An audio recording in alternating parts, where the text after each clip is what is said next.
দেখুন বন্ধুরা, ফিরে এলাম 2 মিনিট পর। 2 মিনিট সময়ের মধ্যে আমার পেঁয়াজ এবং ক্যাপসিকামের কালারটা চেঞ্জ হয়ে গেছে, কিন্তু সিদ্ধ হয়ে গেলো, নরম হয়ে যায়নি, সুতরাং এর ক্রাঞ্চি কাজটা নষ্ট হয়নি। এরপর দিয়ে দিচ্ছি ঝালের জন্য সামান্য একটু লঙ্কার গুঁড়ো।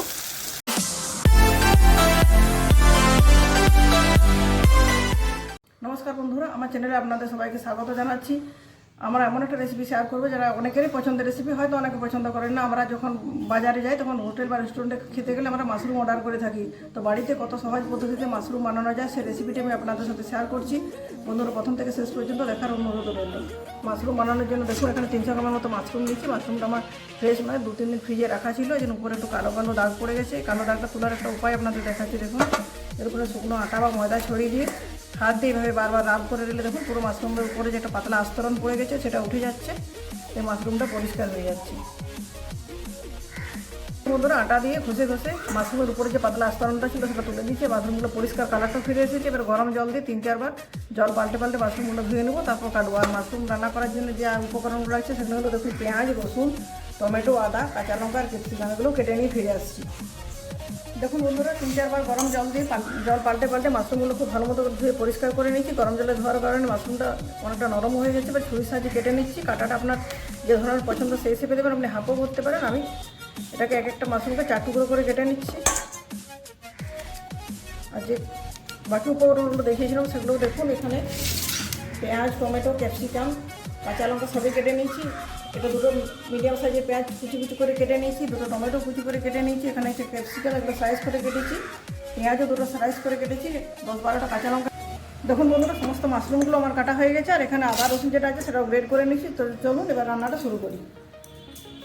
মাশরুম রান্না করার জন্য গ্যাসের ওভেনে বসিয়ে দিচ্ছি কড়াইতে দিয়ে দিচ্ছি 2 চামচের মতো সরষের তেল। আপনি চাইলে সাদা তেলেও রান্না করতে পারেন। তেলটা যেহেতু আগে থেকে দিয়েছিলাম গরম হয়ে গেছে, গরম তেলে কুচিয়ে রাখা পেঁয়াজগুলো দিচ্ছি, পেঁয়াজগুলো ভেজে নিচ্ছি খুব ভালো মতো করে।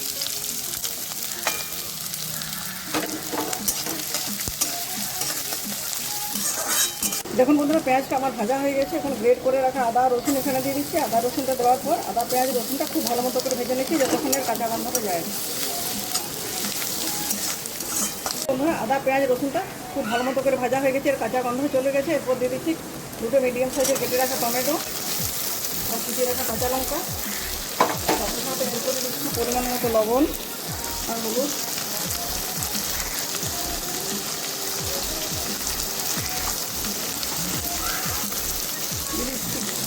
জিরে গুঁড়ো 1 চামচ পরিমাণ। এবার অ্যাড করছি ধনে গুঁড়ো 1 চামচ। টমেটোর সাথে সব মশলাটা খুব ভালো মতো আবার কষিয়ে নিচ্ছি। সমস্ত মশলাটা আমার খুব ভালো মতো করে কষানো হয়ে গেছে। এরপর এখানে কেটে রাখা মাশরুমটা অ্যাড করে দিচ্ছি। মাশরুমটা দেওয়ার পর 3-4 মিনিট ধরে নেড়ে চেড়ে ঢাকা চাপা দিয়ে খুব ভালো মতো করে কষিয়ে নিচ্ছি।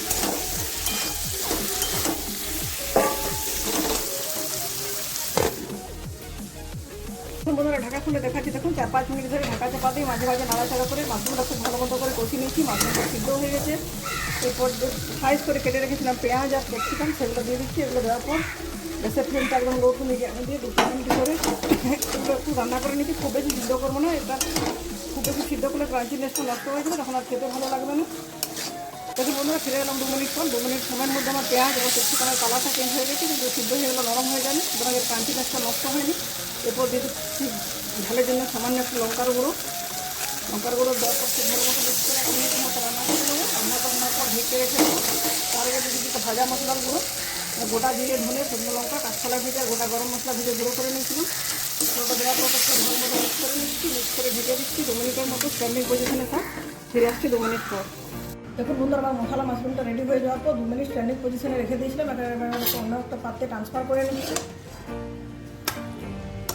এরকম গরম গরম মশলা মাশরুমের রেসিপি রুটি, লুচি, পরোটা, নান, তন্দুরি রুটি সব কিছুর সাথে খেতে দুর্দান্ত লাগবে। এছাড়া মাশরুম দিয়ে অনেক ধরনের রেসিপি বানানো যায়, সেগুলো আপনার বাড়িতে ট্রাই করতে পারেন। যারা মাছ মাংস ডিম খেতে পছন্দ করেন না তাদের জন্য একটা আদর্শ রেসিপি। এটা প্রোটিনে ভরপুর, বাচ্চাগুলো সকলের জন্য খুব উপকারী রেসিপি। আমার রেসিপিটি আশা করি আপনাদের ভালো লাগবে। ভালো লাগলে ভিডিওটিতে লাইক এবং শেয়ার করবেন।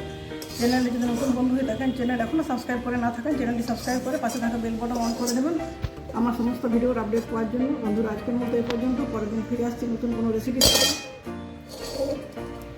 ভালো থাকুন, সুস্থ থাকুন, সুরক্ষিত থাকুন। ধন্যবাদ।